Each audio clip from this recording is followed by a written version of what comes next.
The one word I would use to describe NFG is beloved community. NFG is community. Relationships. I know that a lot of folks along the years call NFG home, their political home. I've heard NFG referred to as a philanthropic political home, and that really resonates with me. I would describe NFG as community. I would describe NFG as connection. I would describe NFG as family. I would describe NFG as power. I would describe NFG as strategy space. NFG is relational. The word I would use is haven. I'd call NFG a set of co-conspirators for justice. So welcome everyone. Good morning, good afternoon, wherever you might be. Thank you for joining us today for the Accountability and Philanthropy's Role Plenary. You're in the right place. So happy 40th anniversary, happy birthday to NFG. As Ashley Woodard-Henderson told us yesterday, we are good and grown. We are also just so thrilled to be welcoming again Adriana Rocha as our new president and our leader. So happy. So I'm Alison Corwin. For those of you I don't know, I have the pleasure of being the co-chair of the NFG board alongside Retta Morris. I'm also the senior program officer for sustainable environments at the Surdna Foundation. Surdna is a long-standing, proud NFG member, and I'm super happy to be here with you today. My first experience of NFG was back in 2013, thanks to many around the Jackson, Mississippi convening. Which was amazing. And the first programming I really had a chance to dig deeply into was Project Phoenix. So I just want to give a shout out to the Project Phoenix crew who might be on the call today, because I know we continue to organize together around just transition work. So I'm going to pass it over to Retta. Hello, NFG family. I'm Amoretta Morris, and this is my first chance to speak with you in my new role as the co-chair of the NFG board. I was first introduced to NFG through what was called the Working Group on Place-Based Community Change, which has since merged with our Democratizing Development Program. And it was in 2016 at the Oakland conference that I joined the board. But after that conference, after the connections that were made, after the strategy help that I received, after the ways I was challenged and pushed by peer funders and practitioners who joined us in that moment, I just knew that this was a community that I had to stay close to, and you just haven't been able to get rid of me since, so thank you. In my role as the Director of National Community Strategies at the Annie Casey Foundation, I'm most connected to the work that we do with Funders for Justice and with our Democratizing Development Program. And I can say that each and every day as a former organizer who is now a funder, I grapple with how to remain accountable and what that really means. And because, you know, we toss around loaded words like trust, power, partnership, and accountability without shared understanding about what we mean. That's not to say that we all would necessarily agree, but it is to say that there's a value in being explicit so that we're not talking past one another. So spending time digging into the meaning of accountability in our sector seems more relevant now in this moment than ever. We are in a profound movement moment. And while philanthropy has both proven our ability to rise to the occasion in times like these, we've also frankly proven that we can be shady, even and often in times of crisis. So if we are going to take up the challenge that was offered yesterday by Gladys Washington, by Ashley Woodard-Henderson, and by Mary Hooks, if we are going to move from talk to action, if we are going to fund movement like we really want to win, then we have to take responsibility for and account for our actions. And that's really tied to learning and how we apply the lessons of what we learn in our work and in our approaches. So to help us grapple with what accountability means and who we are accountable to and how we are accountable, we have a wonderful session lined up for you. And I just want to quickly preview what will happen before I turn it over to our fantastic moderator, Manuela. over the next hour through both a series of video clips and live discussion with our peers. We're going to dig into these questions, but to support each of us and our, attention spans during these Zoom times, there will be a short 10-minute break from 12:30 to 12:40. So I just wanted you to know that so you can flag it and know that you can go grab a drink or stretch or do something and not run the risk of missing any juicy nuggets and wisdom that folks will drop. And so with that, I will turn it back over to Alison. Thanks so much, Retta. And I just want to add one quick piece about accountability. Thanks for those powerful words. I think what I would add is that we all know we work in a sector that was built without accountability on purpose, and that we understand it's designed to create, reinforce, and perpetuate the same inequities that we're all fighting to dismantle. And so the system of philanthropy does not want us to practice accountability, right? It wants to keep us separated and isolated from one another, because relationship is what creates the conditions for accountability. So on that note, and in being in relationship, before I turn it over to Manuela, we really want to invite you to stay engaged, stay in relationship after this conversation, after the convening. So the ways to do that, you can use a Twitter handle at NFG_org, or you can use hashtags NFG 2020 or hashtag NFG 40 years strong.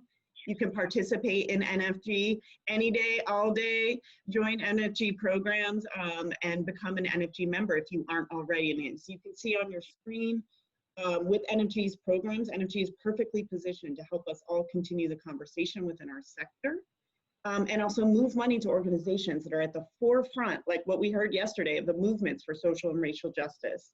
If your grant making institution isn't yet an NFG member, we invite you, we welcome you to become a new member. So glad you're here with us today. And I'm gonna turn it over to our MC, the one and only, the fabulous Manuela. Hi, everyone. Welcome. So delighted to be here with all of you. My name is Manuela Arciniegas, and I'm the director of the Andrus Family Fund, the program of the Surdna Foundation. And I'm also one of the co-chairs of Funders for Justice, the project of NFG. I want to give a special shout out to my fellow warrior funder women, Lorraine Ramirez, staff at Funders for Justice, whose support and leadership development has really helped enable my own growth and helped me embed myself into the practice of being accountable and learning how to improve my accountability to movements. I also want to shout out to Nisha McCarris and Molly Schultz-Hafid, who are my co-directors at Funders for Justice. These are women who consistently insist that as philanthropy, we can do more and we can do better to support movements. So, this conversation we're gonna have today is really exciting, and I wanna kind of ground us in our initial definitions. So what do we mean when we say accountability? Accountability, I'm defining here as the obligation or willingness to accept responsibility for your actions, for philanthropy's actions. I would also add that accountability for philanthropy includes making sure that we are all clear about the work that we're willing to put in to get into right relationship with communities and the history of how this wealth was created. What is the end outcome on the other side of accountability for foundations, for funders, for all of us? I offer that the end outcome is increased power, power that is held by community. I want to quote one of our movement partners, Rashad Robinson from Color of Change, who's defined power as the ability to change the rules, to define the culture and narratives that determine how Black, Brown, and Indigenous communities experience life and how they wield and govern themselves. In this conversation, we are inviting philanthropy to explore creating and contributing to an accountability where the people who hold power in communities are compelled to run their policies, their budgets, their actions by community. They must run these ideas by community, and they have to be afraid to disappoint community, as Rashad encouraged us to think about when we define what is a power that we're all collectively here to build. So before we start, I want to encourage you all to grab a piece of paper and a pen, or maybe use your notepad on your laptop, and reflect on the following questions. Who is your portfolio or foundation accountable to? If you see a face, a name, a community, a population, write that down. What are the dispositions and explicit commitments, as well as the infrastructures that are in place for you personally as a funder and for your institution to ensure that you are accountable to community? So that's dispositions, commitments, and infrastructure. What is one action you can take immediately over the next 6 months to deepen your personal and institutional accountability to community? And if it gives you a little tingle in your belly, write it down and underscore it and circle it, because likely that is where movements have already asked you to show up, have already instructed you to take this action, and we're still in the space of trying to either figure out or work up enough courage to go ahead and lean in. Finally, I want you to think about what compels you to stay the course. So what compels you to continue to push, continue to stand on your growing edge, continue to rally support and beat the drum that really encourages all of us to become collectively more accountable, individually more accountable? 2 weeks ago, the Andrus Family Fund held a grantee partner check-in circle, and movement partners shared similar stories to the one that Ashley Henderson from Highlander Center shared yesterday. Places where our partners were projecting a particular opportunity that others could use to attack them. They asked for support, and philanthropy failed them. And in our grantee partner check-in circle, our partners shared similar stories of either witnessing how young people have been left in isolation while being incarcerated, how they were left without programming, without family contact during COVID-19. They shared stories of where federal and state systems deliberately turned the other way and decided not to act. I think for us, we are already clear that the violence and the systems are doing exactly what they were designed to do, attack communities. Also that the violence is not just around us, but it's also within each and every one of us. It's embedded in our philanthropic practice. So this is a moment to reflect on how do we sharpen our commitment and be explicit and intentional about building accountability, and how do we really stand in this discomfort that our silence and lack of coordinated action as a progressive philanthropic tent is in itself a lapse in collective accountability. But we're the good guys, right? We're here because we want to figure this out. We want to get this right. So this is our invitation. Today, we're here to explore how each one of us can advance accountability for communities. We're here to ask ourselves the transformative justice questions, not just why should we help communities? The why has already been established. We saw it on national television as we all collectively witnessed a murder, as we've seen countless and countless times, the taking of the life of George Floyd and Breonna Taylor and so many others. This is not a place really for why. And if your institution is still in a place where they're thinking about the why, then this is an invitation for you to do the work to get people beyond the why conversation. This is actually a time for the what questions. What is preventing our institution from advocating for a deeper payout beyond our mandated 5%? What is happening internally that makes you afraid to ask for bigger, bolder budgets and payouts to communities? What is happening when we refuse to meet the challenge organizations are facing, when we refuse to fund the healing justice work that they're asking us to resource, in addition to all the great work that they're being asked to produce in the middle of multiple pandemics and generations of trauma and oppression? Like, I don't know how you felt, but the last 3 months of organizing through COVID, through having lost my father to the disease, through the uprisings and watching what's happening to our young people on the front lines who are collectively fighting for all of our liberation, like, I'm exhausted. I can't even imagine what our movement partners are feeling, and they're still producing and winning, and they have an opening to really get us to the next system. And so what are we willing to do to move big money to them in this opening, this unique moment in history? The Movement for Black Lives asked us for $50 million. That's about $1 million per state for 1 year. And that's not even how they're going to necessarily break out the dollars, but that's a modest ask when you think about supporting Black people across 50 states. $1 million per state, very, very modest. What are we willing to do to meet their demand, right? Our mandate is clear. We're building a culture of accountability, but we're building the infrastructure. we're building and cultivating the dispositions that allow us to stay accountable. So the big question is, how will you use this NFG tent to support our collective accountability to move the billions of dollars that movements need right now, to repair the harm that philanthropy has caused, to return the money, to make ourselves better at being courageous and brave, and to lean on into the relationships and the accumulated wisdom of all of these working groups and the tent that you all are.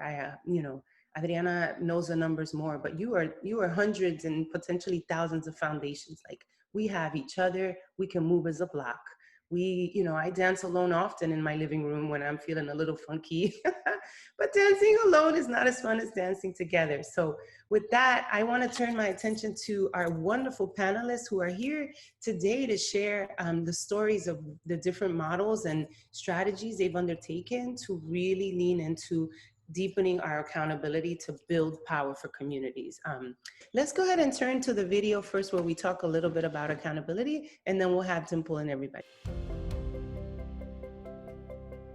My name is Julia Beatty, and I am a member of NFG and very involved with Funders for Justice. I'm a senior program officer at Borealis Philanthropy, which partners with grant makers to help increase and maximize their impact. And I run a donor collaborative called the Black-Led Movement Fund. And the fund is designed to support the movement for Black lives so that they can build more local power in Black communities, so that they can shape powerful agendas for Black people, and so that they can work to envision and transform systems that have been harmful to Black communities for generations. I'm Dimple Abichandani. I work at General Service Foundation. We are long-standing members of NFG. We've been particularly involved in the Funders for Justice, the Funders for Just Economy, and the Philanthropy Forward program. I'm Anna Fink. I'm the Executive Director of the Amalgamated Foundation. We emerged out of the legacy of the Amalgamated Clothing and Textile Workers Union, and I've been a proud NFG member for my entire career in philanthropy. My name is Renata Peralta. I work for Open Society Foundations. OSF is a private foundation with a living donor. It's actually more of a constellation of foundations, regional programs, and thematic programs that work globally. At our core, we believe that everyone should have a voice in shaping the policies that affect them. My name is Jerry Maldonado. I'm the director of the Cities and States program at Forward, and NFG is my political home. I'm a former board member, former co-chair of a working group, and now a founding member of the Amplify Fund, the grant-making and learning community that's housed at NFG. I think in this particular historic moment that we're in, there's a lot at stake for our country. And philanthropy has to just show up differently in the world. So the Black-Led Movement Fund right now is responding to two pandemics. One is the pandemic of white supremacist cis-hetero patriarchy. That is an enduring pandemic that Black movement organizers that we are supporting through the Black-Led Movement Fund have been looking to address and have been fighting to address for some time. We're also now dealing with the very acute global pandemic of coronavirus, which is ravaging Black communities at rates much, much higher than white communities. For true change to happen and for us to achieve justice, the leadership must come from those that are most impacted by injustice. What we wanted to fund was transformative strategies, in particular work to build power in communities that were most impacted. But what that work looked like, we wanted that to be really determined by those that were most affected. Our foundation could do what we're seeing other foundations do right now, which is we could say, well, we spent a lot last year and now the markets are down, and so we're just not going to spend as much, right? And there's no, sort of legally, we're not going to be held to do more. And so we actually must create cultures of accountability, right? So a lot of my conversations with the board for the last 5 years have been, it's almost the same questions, but it's how are we meeting this moment? That's become a recurring question. What is this moment, right? So that's actually what we What I would say to my peers is a lot of what we need to do for our boards, you could call it organizing, but I think of it as meaning making. Like, I'm often writing my board these emails saying, this is what this moment is from my perspective. So, if you just pick up the New York Times, you could think, oh my God, this is a moment of looting, or this is a moment where our cities are crumbling, right? But if you're on my board and you read my email, you're actually going to get an email that's about, this is the moment we've been waiting for. This is a moment of deep potential. This is a moment of transformation. This is a moment where the capacities that we've invested in are all going to be called upon. This is a moment where we need to do more. 3 weeks ago, when our board met, it was our first board meeting after this COVID crisis, and our board voted to increase our payout to 10% of our endowment for the next 4 years. And our understanding at GSF was that while COVID is a virus, the crisis that accompanied it, or accompanies it today, is a crisis of sort of long-standing, deep inequality in our country. And it's a crisis of democracy, right? And it's a crisis of power, in that it's really come down, this crisis has shown us who has power over their lives, who gets to make certain choices. Amalgamated Foundation is just a couple of years old. When the COVID-19 pandemic hit, we realized there were a few things that we've sort of been working on since our founding that became increasingly important. We have a commitment to being nimble and responsive to the sector and to organizations on the ground in a sector that's not always known for its efficiency. We're the first foundation to create a hate screen on our donor advised fund giving, to working with partners in the technology space to really bring new efficiencies to grant making, allowing grant makers to be in more transformative relationship to their grantees. One piece of it that really gets underplayed is how we create systems and infrastructure that are accountable to Black communities, to Indigenous communities, to grassroots organizations. There's a lot of talk about structural change and supporting structural change, and we rarely apply that lens to our own work. The actual systems and structures that we use to do our work really need to be hardwired in a way that's accountable to the community. For us, that has looked like implementing a hate screen and creating a call to action to other institutions to also adopt policies that allow them to screen out any kind of grant making that would go to white supremacist and white nationalist movements. We know that there are disaster capitalists out there ready to pounce on these kinds of moments and use them to further privatization, further consolidation of power in the hands of a few. And the question is, are we ready to take a different stance? Instead of worrying and responding to these disaster capitalists, my call to action is for us all to become disaster activists. We have a responsibility to think about how we're being bold around, doing more than 5% payout every year.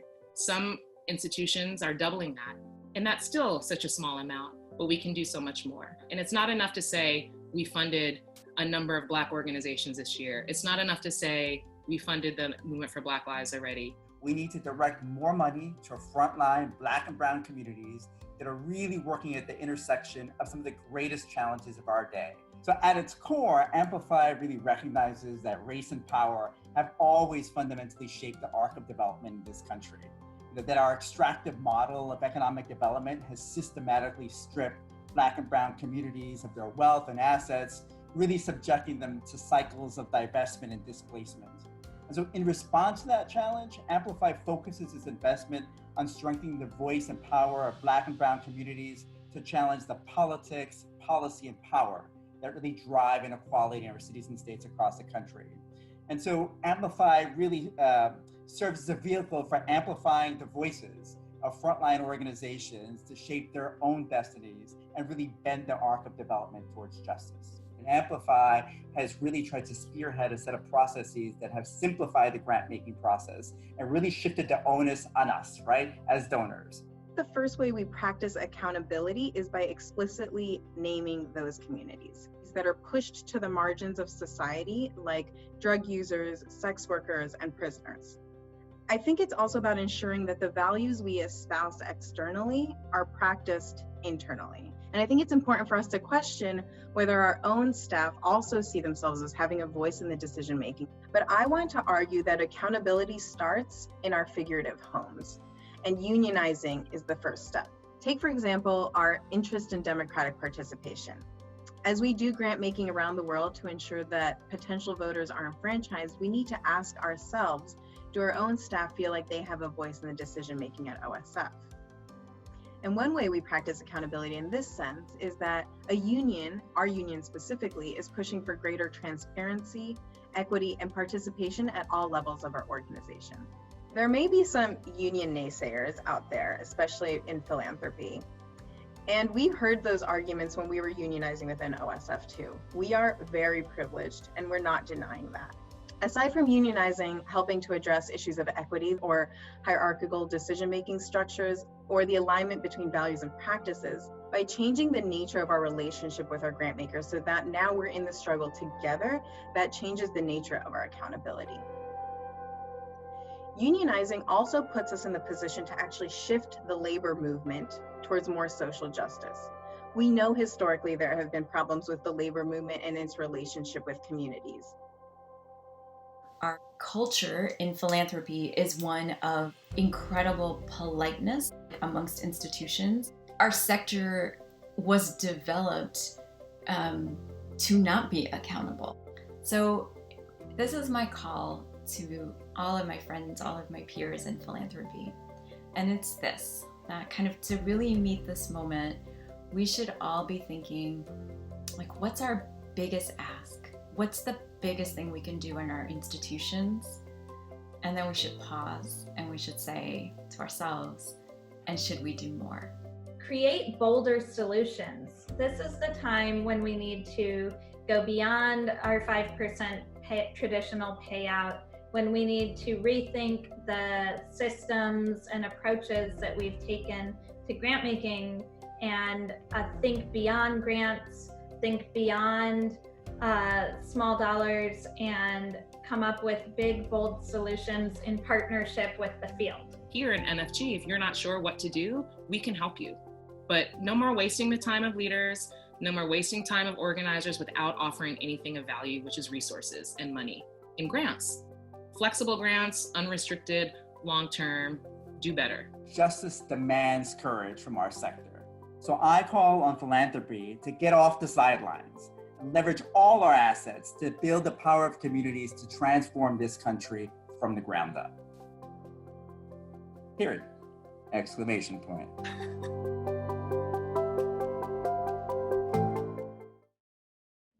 Now we're going to move into our conversation with our plenary speakers. So we're going to invite all of them to join us now via video. So want to re-invite you, Dimple Abichandani, the Executive Director of General Service Foundation, to join us. Welcome, Dimple. Hello. Hi, great. Also want to invite Julia Beatty, Senior Program Officer of the Black-Led Movement Fund out of Borealis Philanthropy. Welcome, Julia.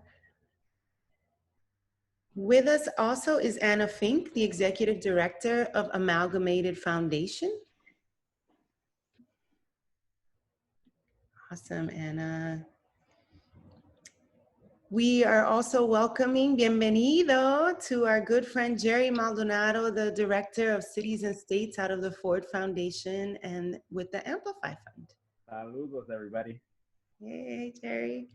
And Renata Peralta, Program Officer for the Open Places Initiative out of Open Society Foundations. Welcome, Renata.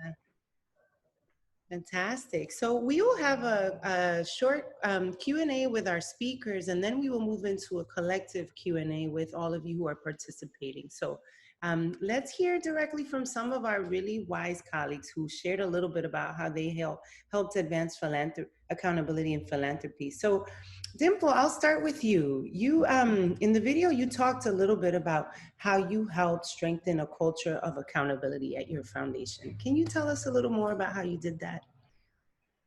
Sure. I wanted to just start by thanking NFG and thank you, Manuela, for that really powerful introduction. So I had three kind of bigger picture thoughts I wanted to share about culture of accountability. And let me start with the first, which is when I think about the most powerful narrative that operates in our sector, I can sum it up in three words, and it's this: it's my money. It's my money. And that's a big story. But if we think about the cultures that sort of lack accountability, that so many of us are trying to work to change, we can see where that comes from, right? So it's my money, and the stock market has declined, and so I feel like taking a step back right now. It's my money, and so I want you, grantee, to jump through 100 hoops to get it, right? There's so much lack of accountability that's built into our systems, and I think it goes back to this origin story. So, second point, I think in this moment, we're actually seeing a new culture emerge. And there's so many examples, but I'll just lift up a few that are recent examples. So recently, after a prominent funder of women of color-led work abruptly shifted course, a group of funders reached out and started a dialogue with that funder to discuss the impact and repercussions of that decision. Recently, last fall, when Darren Walker at the Ford Foundation wrote his blog, In Defense of Nuance, in which he captured sort of his perspective on the closing of Rikers, Ford Foundation grantees held a demonstration outside of the Ford Foundation, right?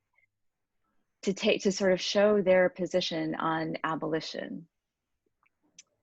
Around the same time last fall, when the Gates Foundation announced that they were going to give an award to Prime Minister Narendra Modi, a group of 50 plus South Asians in philanthropy, including many of us who are part of NFG, did an open letter in which we called on the Gates Foundation to reconsider. And that letter was picked up in so many different media outlets. And the story was less about the Gates Foundation, and it was more about the fact that this was one of the few times that people in philanthropy were calling out and calling on others in philanthropy to do something different, to sort of use Julia's words, to do better. So third point, we need a new story. We need a new narrative. And I don't have the answers, but I have something for us to chew on. I've been trying to think about what is the story. You know, I think Alison in her opening intro nailed it when she said that accountability comes out of relationship. So think about a story for us that says we're all in this together. How does that story change our cultures? We're all in this together. When we think about our grantees, if we really understand that, if that's our story, do we make them jump through hoops? We're all in this together. So when one of our peers says, you know, I'm gonna sit this crisis out, right? Don't we say in that story, no, actually, we're gonna call you in. We need you because we can't do this together, right? So I think we are in a moment where the culture is evolving, and I think we can accelerate that evolution by actually going back to and revising the story that explains how we're actually going to get to justice. Thank you so much, Julia. You know what, Dimple, one of the things that I hear in your sharing is that if we embrace the idea that we're actually all in this together, we're going to have to do the work that happens through proximity and connection. And that, I believe, requires reckoning. So I wanted to invite you, Julia, to talk a little bit. You know, in your video, you talked, you shared your frustration and disappointment that it took more Black death and Black pain for more dollars to move to communities and to move with relatively like fewer bureaucratic hoops and red tape in ways that I know at our own foundation at Surdna and AFF, we saw and were able to do. It took a little bit, but we got there, and it was like the thing we always wish for. And it happened in 3 months, which is like awesome. And, you know, it was a process, but we got there. I'm curious for you, like, how does accountability start with reckoning, and also around the history of how this philanthropic wealth was created?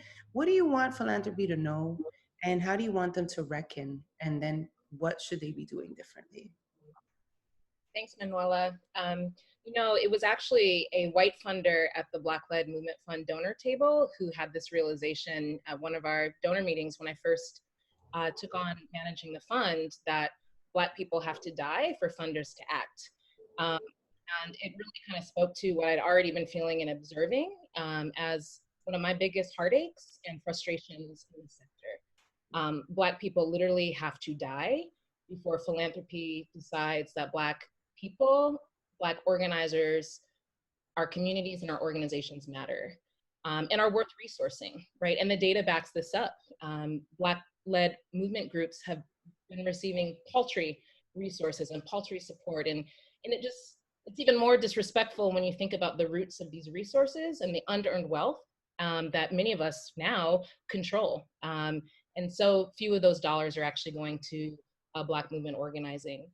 But, you know, don't just fund our campaigns and movement work around anti-violence, you know, fund our joy as well.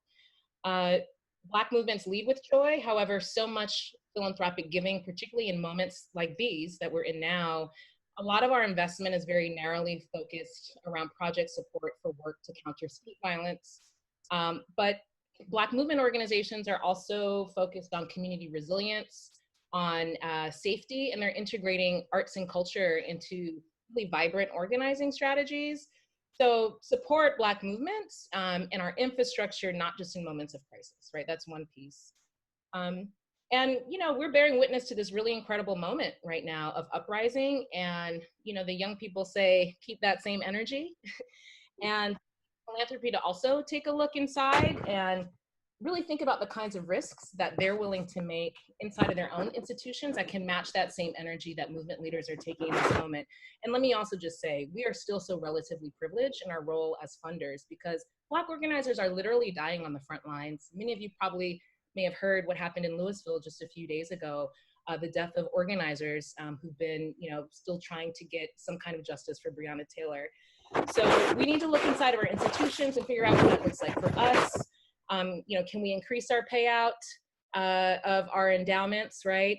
General Service Foundation, the Legal Foundation are two entities that are already doing this and are leading the way. And what would it look like to have a movement-aligned strategy that is part of our grant-making process? So organizers who serve on advisory committees to select and recommend grants. My colleagues at the Fund for Transgeneration at Borealis employ this kind of strategy. And at the very least, have movement leaders inform and even approve grant-making criteria and RFP processes and pay them for that work to do that, right? That's their expertise. They're helping us out a great deal. And what would it look like to have your entire foundation spend down entirely? You know, that's a pretty radical idea, but does it make sense for philanthropic entities to exist in perpetuity? Or can you make very huge investments and really big bets on Black people and Black movement work? And, you know, the kids also say, let's keep it 100, right? True accountability in philanthropy would be giving all of the money that we control at our foundations to Black and Indigenous leaders, right?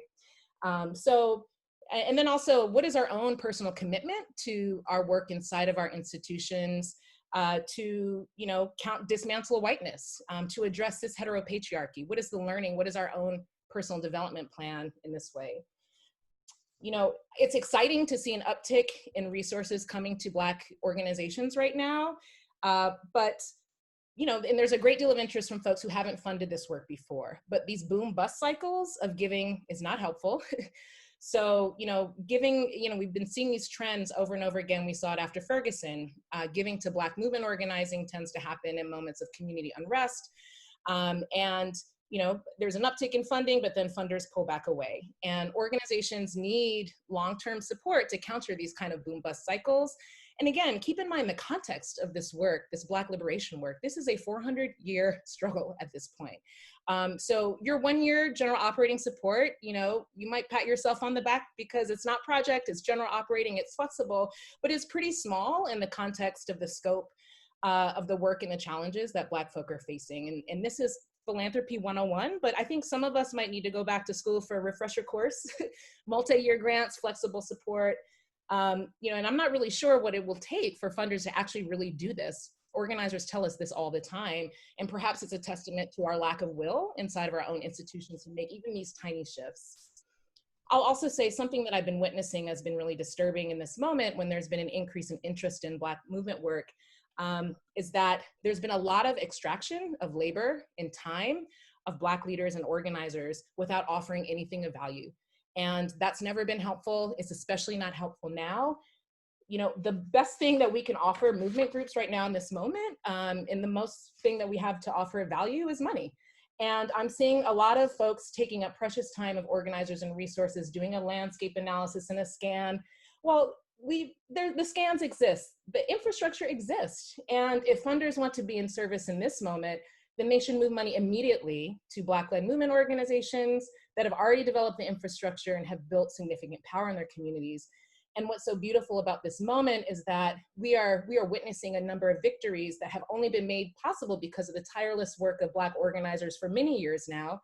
The Movement for Black Lives has gifted us with a very powerful new political framework that they've been working on since the Ferguson uprisings, and have created this invest-divest strategy. And because of this base building infrastructure, over the past 5 years, right? Like now there's this political opening, and one of our grantees, Freedom Inc., just won Cops Out of Schools. I have so much more to say about accountability and philanthropy. The last thing I just want to say really quickly is that I really want philanthropy to not only reckon with its anti-Blackness, but also its homophobia and particularly its transphobia. So, despite and perhaps as a part of an uptick in visibility in recent years, Black trans women are facing shocking rates of mortality and homelessness. And while there's been an increased attention to trans organizing work and even Black movement work, there has not yet led to significant increases in giving to Black trans work and to few Black trans people directing the flow of these resources. So the Black Trans Fund at Groundswell is a really great institution for folks to get to know. And folks should feel free to connect with me if you want any more information about some of the projects and the movements that I just named.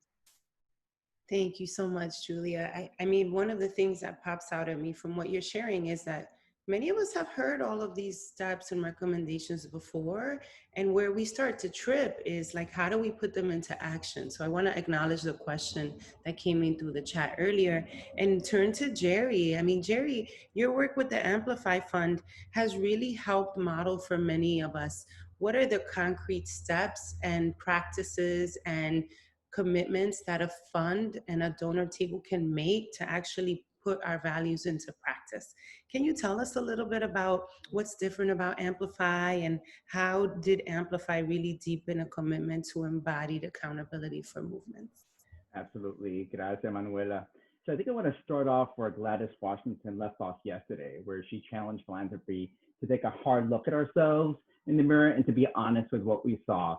Because I think in many ways, Amplify was born in 2017 as a collective response of a number of program officers, myself then a program officer included, who really turned a mirror on ourselves and our institutions, and honestly weren't exactly happy with what we saw.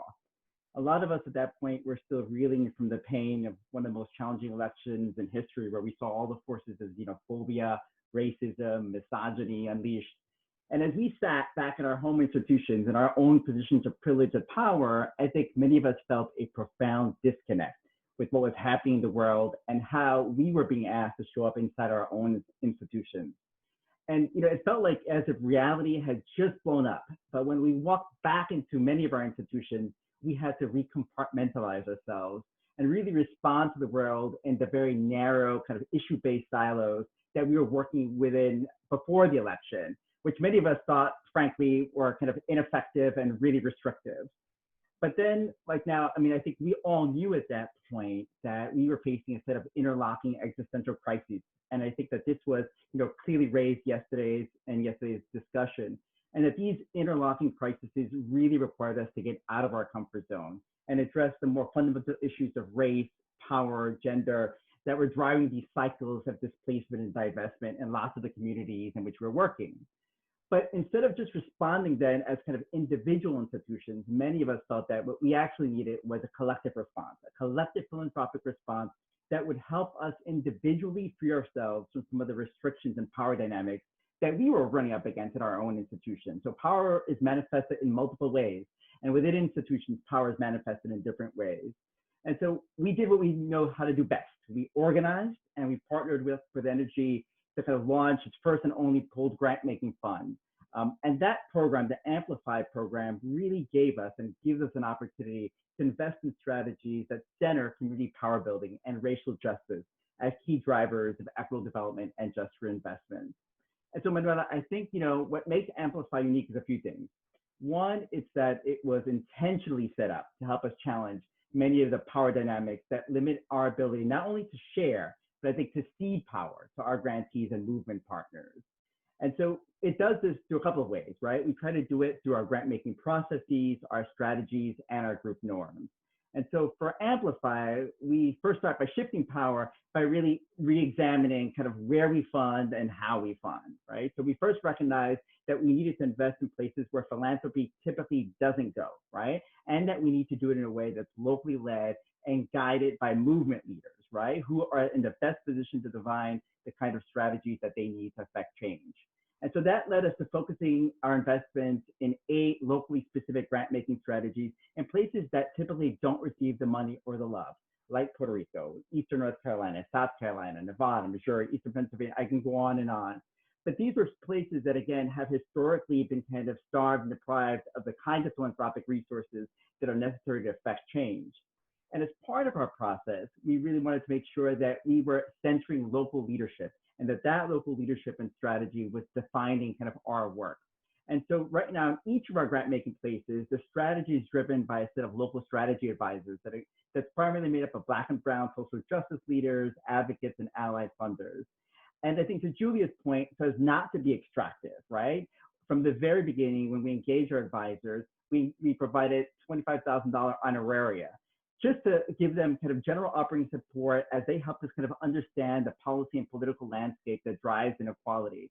And then our advisors really shaped kind of this strategy. They helped us identify who the change agents were, right? What were the key strategies that folks were moving in order to kind of affect change in their communities. And so we followed their lead and their wisdom and provided those organizations with general operating support grants. And once the strategies were in place, we made sure that those advisors and grantees stayed in the driver's seat as a cohort of movement partners. And that team helps inform our ongoing grant-making strategy in each place. So that's one way in terms of kind of how the grant making. The second thing is really, we really focus on shifting power through the grant making process, right? By minimizing the burdens that we impose on our partners in the application and reporting process. Here, we've partnered with our friends at Amalgamated and the Just Fund, really to help streamline the grant application process and make sure that we are connecting them with funds as part of our broader donor organizing network. So our application process is super simple, consists of 3 or 4 question, comment, application process that can be accessed by other funders. And it also helps kind of increase the efficiency and speed by which we move money to the field. So for example, we can make grants within 5 days of receipt of a proposal. We also radically don't ask for formal reports, right? So the work is on us actually to learn about the work that they're doing through conversations, through following social media feeds. And I think finally, and kind of equally important, we really want to make sure that we prioritize building a culture and practice of racial justice within our grant making portfolio, right? So it's not just about looking outside and focusing on external grant making, but really looking at our own internal group norms, our language, our operations. And we do this in two ways it shows up. One, we make sure that not only do we embrace racial justice, we also embrace language justice and how we make grants and making sure that kind of all events, activities are bilingual, are translated, that folks can submit a proposal in English or Spanish, so we're not replicating kind of these colonial power dynamics. And then we're turning the mirror on ourselves and really grappling as a collective with what a culture of white supremacy looks like in philanthropy, right? And so we've engaged an external consultant, open source leadership, to help us decolonize our own imaginations, right? To help us reflect on the way in which kind of white dominant culture shows up in ourselves, shows up in our institutions, and shows up in philanthropy as a whole.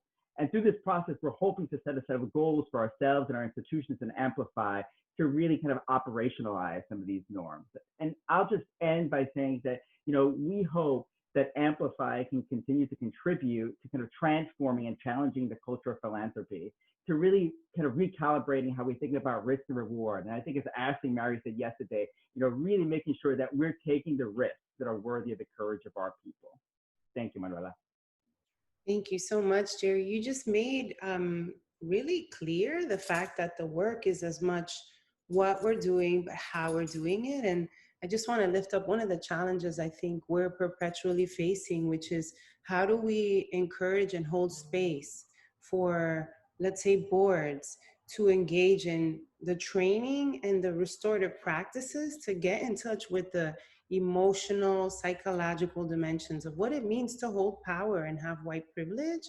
And that takes a lot of time, a lot of energy, and a whole nother skill set that I don't actually think often shows up in the board meeting agendas, which inevitably leaves program officers and directors trying to do it in this roundabout way, sometimes very intentional ways. At Andrus, we've been able to really make space for going in and doing these learnings, but I really appreciate how Amplify is really minding the norms, the values, the practices, and committing to practice, which means we're going to fall down and we got to get back up and we're going to learn from it. And we're going to really engage and commit to a lifelong journey, hopefully where our children don't have to continue to see all the things that we're seeing.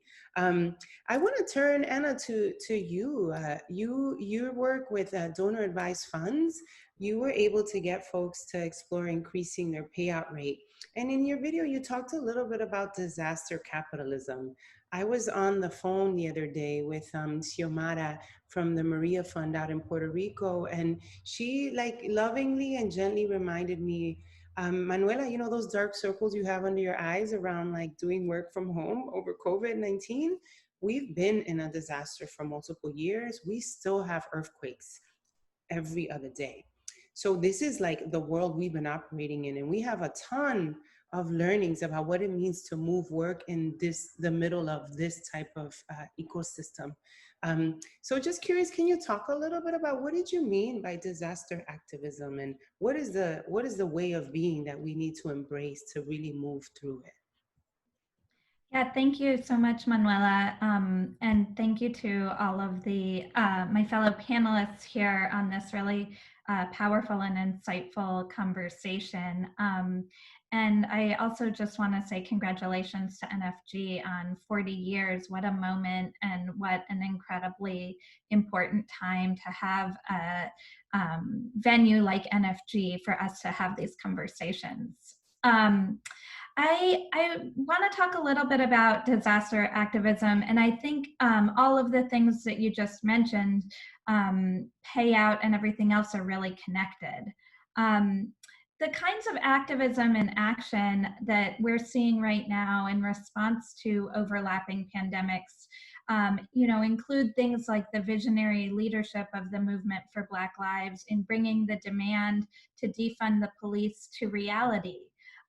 We're seeing the ways that worker organizations like Workers' Defense Project in Texas are pivoting to create cash transfer funds to support the direct day-to-day needs of undocumented and other workers in the construction industry who are left without any means to sustain themselves.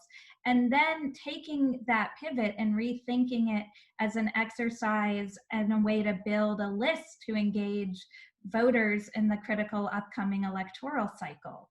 And this is part of the way that an entire sector of worker centers we're seeing step up to really support and validate essential workers and claim that role in this moment. So, we're seeing organizations like these and many others going above and beyond. And what I see is that as funders, we also need to stretch. And we believe that this investment in this movement and in this moment is critical. Disasters, as you mentioned, Manuela, really open a window for pushing beyond what was previously possible.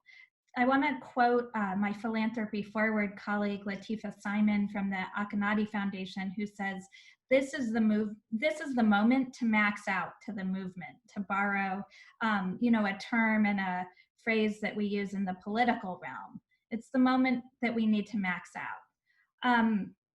And to pivot to the question of accountability, it's not just about saying we're going to do that, but really building on the powerful culture change that Dimple highlighted. We also need to have the systems and structures in place to make that a reality. For us at Amalgamated, that meant implementing a hate screen for our donor-advised funds. We saw last year that millions of dollars were being funneled to hate groups through donor-advised funds in an anonymous fashion. And as a donor-advised fund provider ourselves and host to a growing number of pooled funds focused on support to movements, we said we can create structural accountability about this, and we feel called to do that. We worked with movement partners like Color of Change and the Change the Terms Coalition and others to create a policy and implement a hate screen for within our own institution. And then we shared that publicly and transparently on our website and invited others to join us in really drawing a line in the sand for philanthropy on this issue. And when it comes to questions like payout, we really applaud the efforts that we're seeing of things like the charity stimulus that are calling on philanthropy to double payout in this moment. For us, we've had a payout pledge of 10% in place since the founding of the Amalgamated Foundation in 2018.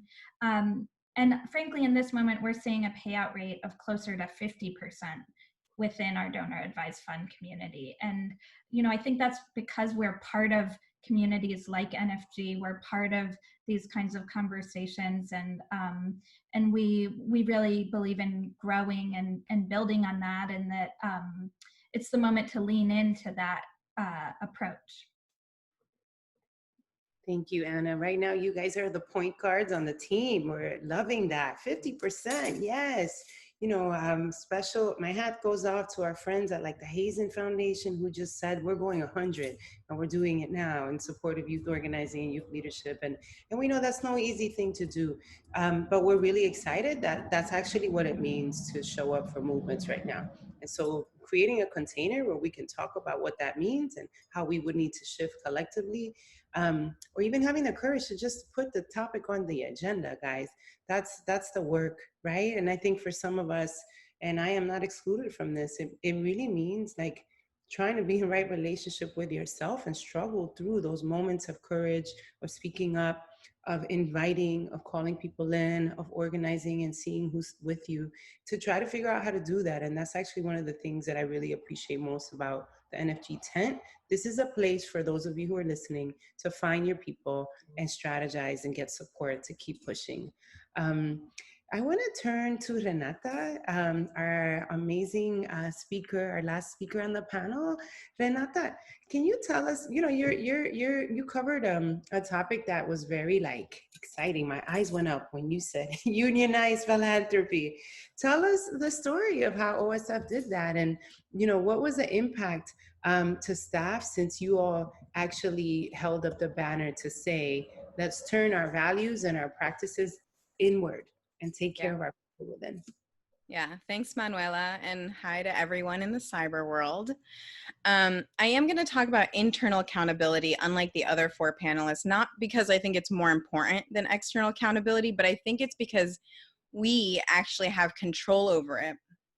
Like, I don't feel like I have a ton of control over the payout. We have a billionaire living donor, but I do have control over being able to unionize internally. So how did it happen? Before 2016, we were having conversations about unionizing, and in general, we were dissuaded by HR from doing so. No surprise. But in 2016, there was a reckoning and an understanding that there was some collective concerns happening across the network. I'm going to name three of them that sort of bubbled to the surface. The first was that compensation and promotions were happening in a way that were confusing to staff and seemingly leading to inequities in pay within the institution. The second thing is that our then president wanted to standardize practices across our pretty vast global network. And he took a position, the program associate position, and split it into two, program admin and program specialists. And what unfortunately happened is a gendered consequence, with more women falling into the administrative role and more men falling into the specialist role. And there are economic consequences to that too. The last thing that people were concerned about is we couldn't find where the policies were. There was new policies coming left and right, or policies were being changed, and we didn't know where those were. So those three sort of encompass a lack of transparency that was happening within the institution and some capricious decision-making, which felt particularly hypocritical at Open Society Foundations that espouses those values externally and in the grant making we do. So a group of staff, and I want to emphasize that these staff were below program officer level, that came together, started meeting outside of work hours, and decided that the best next step was to unionize. Now, I can go through the multiple steps that it takes to unionize within your institutions. And a lot happened between then and April 2018 when we actually signed our first contract. But I decided to instead give you three pieces of advice if you're interested in unionizing within your foundations. The first is that you need to find the right union for you. We ended up selecting the Communication Workers of America because major OSF grantees like Human Rights Watch and Human Rights First were unionized with CWA. And that puts us in a very different relationship with our grantees. So we're no longer just funder grantee, but we're allies in the labor movement. That's really powerful impact of unionizing. The second thing I want to encourage you all to do is recognize that not everyone is going to be down for unionizing within your institution. We received pushback. People saying we're too privileged to be a part of the labor movement. We don't have issues within our institution. We're worried about the reputation of our institution if we do unionize, or even more nitty gritty, like, can I get promoted if we unionize? So we had to do a lot of work, a lot of one-on-ones, a lot of really difficult conversations, a lot of political education, and managing disagreements. But again, that work has resulted in these super strong relationships within the institution across levels, across gender and race and all of that stuff. Like, I have friends in Berlin for the Labor Council, and I have friends in London for the London Staff Association that I can go to and feel comfortable going to. The last thing I want to say is don't underestimate or assume anything about your employer, no matter how social justice oriented they may be. They are still your employer, and we came across instances of not union busting specifically, but tactics that felt a little union busting. They didn't voluntarily recognize us as a union, which we expected OSF to do. And then during bargaining, we had some pretty contentious arguments over things we didn't think would be contentious. So that again was a challenge, but resulted in another really amazing impact, which is that our staff became super politicized, super radicalized, and we have become a force to be reckoned with. And we're saying that even as a very new union, our leadership has to respond to us now. And we, because we are closer to our grantees than our billionaire living donor is, are acting as an advocacy body within our institution with leadership. And that's the last like super powerful impact that I wanted to emphasize. Thank you so much, Renata. I think about the kind of, like imagining us doing something like that. What is the kind of leadership we would be privileging in philanthropy? Just, I've only been in the sector 5 or 6 years, and I remember feeling like, what is valued in this space are the ones who sound like they know all of the things and are the really smart ones who can synthesize really beautifully and simplify. And what you're talking about is the organizer skill set. It's the courage and the relational and the really rigorous, ready, steady work of constantly bringing people along. And that's a different type of leadership. And so I just wanted to lift that up and thank you for offering that to us. So now we're going to move into question and answer, everybody. So I want to just acknowledge the chat has already been super active with all of your phenomenal questions. We've seen people ask all kinds of things from, can we talk a little bit about the tools beyond grants? Can we talk about what it means to do this and have a long-term impact? What are some of the models for decision-making that actually challenge some of the things we're trying and create this other way that we're lifting up? So, we saw something around what are some ideas of points of entry, either to work with trustees, to work with the employer leadership, to work across organizations. So there's so many things we could do right now. I think having just done that quick summary for you guys, I'm just curious if any of you want to jump in. The original set of questions were like, who are we accountable and what does accountability actually look like day to day? So maybe we can start there. Can you guys share for yourself, what does accountability look like in your professional life? And what are the systems and structures you personally have in place? Or you think that we as a sector need to build right now? Anybody want to take that on? I'm happy to start with just a thought on sort of what it looks like to bring accountability into the spending decision.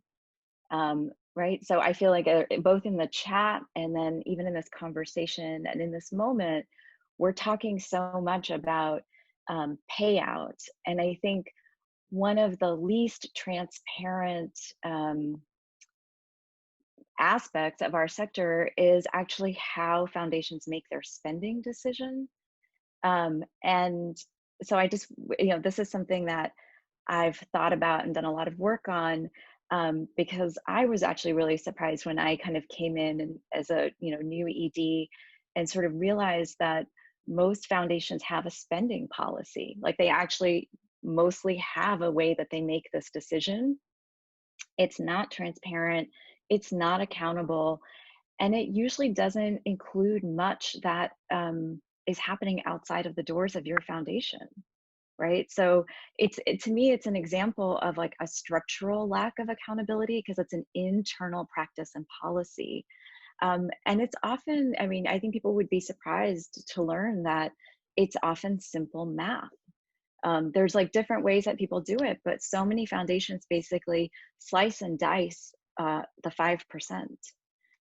Some maybe 3.75% is going to go to grants and 1.25 is going to go to administration. But that is actually an area where, as we at GSF have tried to increase our accountability to the field, to our communities, one of the key ways that we did that was actually by changing our spending policy. And so now our spending policy is not mathematical, but it's actually a 7-factor balancing exercise. And importantly, some of the key factors that our board has to grapple with when we decide how much to spend are things like meeting the moment, things like, what is this moment for our mission? And things like, what are the needs in the fields that we fund and what are the opportunities? And what has happened at our foundation, we made that shift in 2017 But what's happened is as we made that shift and started actually talking about those things and not just kind of running a formula and just making sure that we could check the perpetuity box, as we made that shift and started talking about meeting the moment, we started increasing our payout. So we've increased our payout every year since 2017. And it's because our board is talking about what's happening outside the door, what's happening in the real world. How can we be accountable to communities? How can we meet this moment? So I think that's just, one example of how you transform the culture, and then we have to do that work that I think so many other people have talked about, of actually changing our internal practices so that they align with a culture of accountability. Thank you. Julia, you wanted to add something? Sure, yeah, thank you. So one of the things I would say is that, we've just celebrated Juneteenth not that long ago. And, Juneteenth is a celebration of the last of us who were enslaved people being liberated. And it's an important reminder that none of us are free until all of us are free. And so as far as my own personal accountability work, I have been doing a lot of my own internal work around cis patriarchy and really trying to learn from Black trans leaders and Black women, Black trans women in particular, who are leading the way. So lifting up Ebony Ava Harper, who used to work in this sector, Elle Hearns. I would ask all of you, right, without doing any research, do you know any Black trans women by name, right? How do you know them? What is the relationship, and how are you in accountability to those of us who have been historically the most marginalized? And then I would also just note that as far as accountability in the work, the M4BL is very much centered in my grant making with the Black-led Movement Fund. We meet every other week just to coordinate, to share information, to coordinate our fundraising efforts as well, to ensure real transparency and that we're making sure we're getting money out to the entire ecosystem. And I would really encourage folks to have those kind of regular check-ins with your grantees or movement leaders to help you really define and evolve your grant making strategy. Thank you. Jerry, do you want to jump in on any of the questions we lifted up? Or? I'll build off a little bit what Julia and Dimple mentioned about changing the culture, because I think that's a huge challenge, right, within philanthropy, right? Is that we have this culture that is fundamentally has a legacy of kind of white supremacy, right, exploitation, that values a certain set of things, right? That values kind of, power over people instead of power with people, right? That perpetuates this frame of scarcity instead of abundance, right? That is conflict averse, right? Like, we don't talk about that. Like, within philanthropy, progressive philanthropy in particular, we're a very polite culture, something Dimple has talked about, right? And so we need to challenge all of those things, right, in order to kind of move ourselves in a more honest space. And so from Ford's perspective, that requires one, I think, Julia, you flagged, like, there's this boom bust cycle, basically, right, where we're funding groups on a year-to-year basis. We have to challenge that. And then we have to challenge also, the way that we fund on issues or identities, and really kind of frame our work with a much more intersectional approach, right? And so I'd say there are a couple of tools that Ford has tried to develop to begin to try to live into that a little bit more. So we launched, 4 years ago, our BUILD program, which is a 5-year commitment to our grantees. So it's 5 years, general operating support, right? So that's one way, no more uncertainty, all right? So we can actually partner with you. And it's not just general operating support, it's also technical assistance support, right? So as part of the grant, we have to identify where are areas that they need to grow, right, and strengthen. And then we provide them the resources to do that, right? And so I think in that way, and really thinking about kind of how we fund, how long we fund, and then the metrics by which we define success, right? I think those are ways in which we can begin to shift our practice to one that really kind of center equity and justice. Great. And then I think Renata, did you want to jump in? And then we'll head to Anna after you. Sure. I'm just thinking about accountability to our staff too. Like, absolutely accountability to organizations, Black and Indigenous groups, but our staff are Black, are transgender, are from Native communities, are dealing with visa issues, have been in prison. We have done an amazing job at getting a pretty diverse staff. And so how are we accountable to them, understanding that we are experiencing these things too when we leave our four walls of our foundation? So I just want us to be mindful about pay equity and all the internal things that I discussed as another level of accountability that we should be considering. Great. Anna? Yeah, I wanted to talk about accountability vis-a-vis some of the questions that have come up around spend down and how to think about spend down and payout.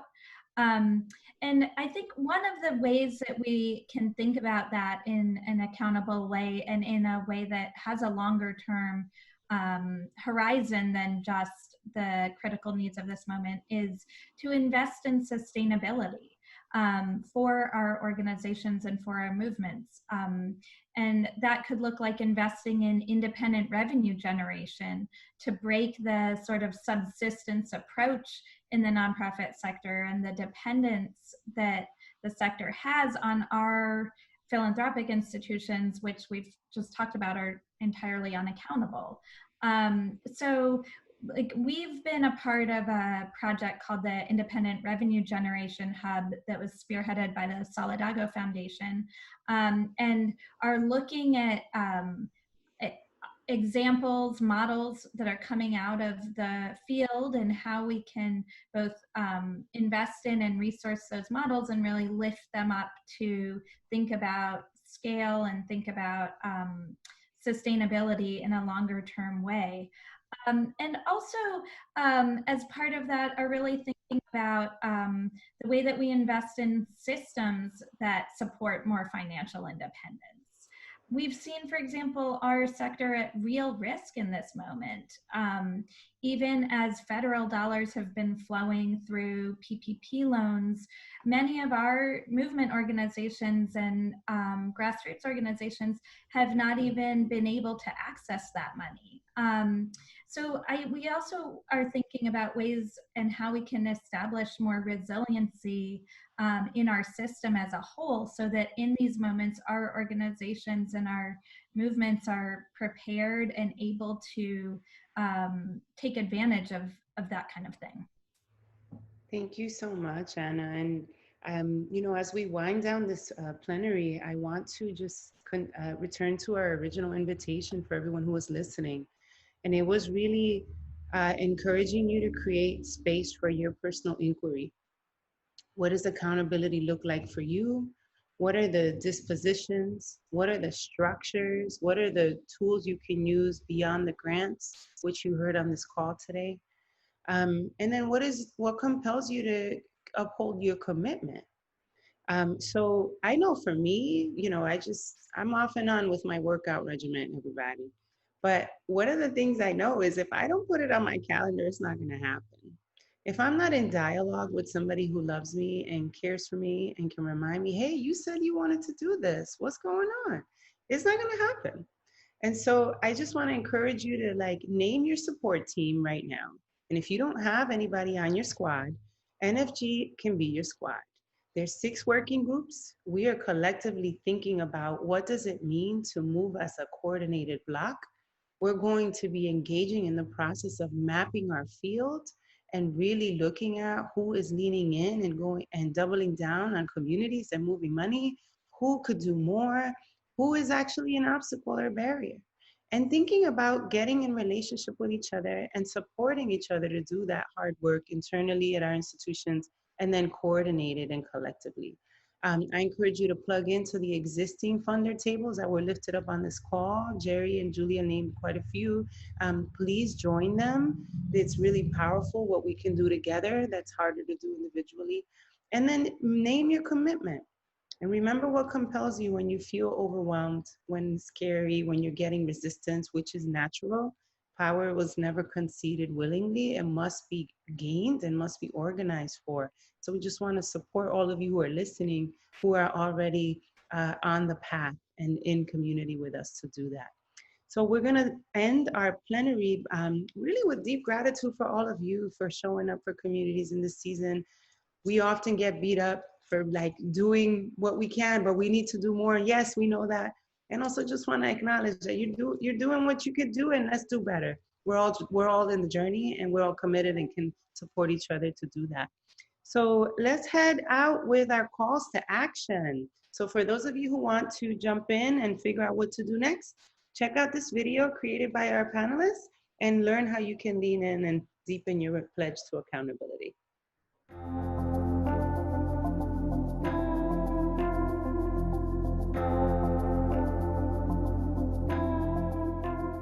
Hey, philanthropy, it's not about you. It's about the people. And it's about the people out there in the field doing the work. We are here to support them. We're not here to define their agenda. We're not here to, tell them what we want to see them do. We are here to support them and listen to their vision for their communities.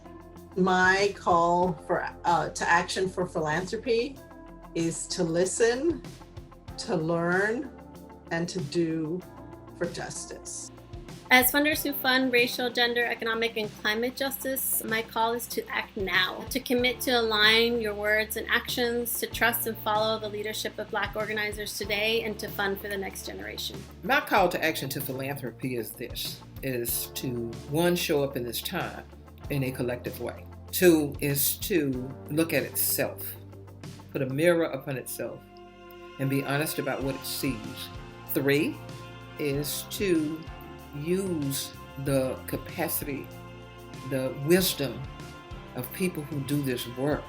Four, stop requiring that everybody is judged by the same yardstick when context matters in different places across this country. And to advocate with philanthropy. That's 5. And number 6 is dig into that corpus. Use your voice to change what that legislation looks like. Use your voice to be in alliance with people of color-led organizations around issues and priorities that make sense for them in the places in which they do it. My call to action to philanthropy is really the same call to action I have to everyone in this moment. Do better. We have not done right by the work that we claim to support and lift up. Do better. There is no need to be wasting time of organizers around what they're working on this moment, what their campaigns are, what their long-term outcomes are and their vision. So many of us are so deeply connected to organizations that are doing work right now to meet this moment. Fund them. Fund the folks that you are already resourcing. They're already in your system. Give them more. That's an easy thing to do. My call to action in this moment is to really take on disaster capitalism. We're seeing disasters from the COVID-19 pandemic to the racial justice disaster that is the response to George Floyd's killing. And we know that there are disaster capitalists out there ready to pounce on these kinds of moments and use them to further privatization, further consolidation of power in the hands of a few. And the question is, are we ready to take a different stance? Instead of worrying and responding to these disaster capitalists, my call to action is for us all to become disaster activists. My call to action for foundation staff is to unionize, unionize, unionized. My call to action for foundation leadership, though, is to think of your staff as part of the community that you are accountable to. Amongst our staff, there are immigrants dealing with visa issues. There are people who have been imprisoned. We have transgender colleagues, Black, Latinx, Asian, Indigenous staff members who've experienced violence. Rather than dismiss our requests as privileged or unimportant relative to the issues we work on, I hope that leadership seriously considers the challenges that your own staff experience when thinking about accountability to communities. Justice demands courage from our sector. So I call on philanthropy to get off the sidelines and leverage all our assets to build the power of communities to transform this country from the ground up. So this is my call to all of my friends, all of my peers in philanthropy. And it's this, that kind of to really meet this moment, we should all be thinking, like, what's our biggest ask? What's the biggest thing we can do in our institutions? And then we should pause and we should say to ourselves, and should we do more?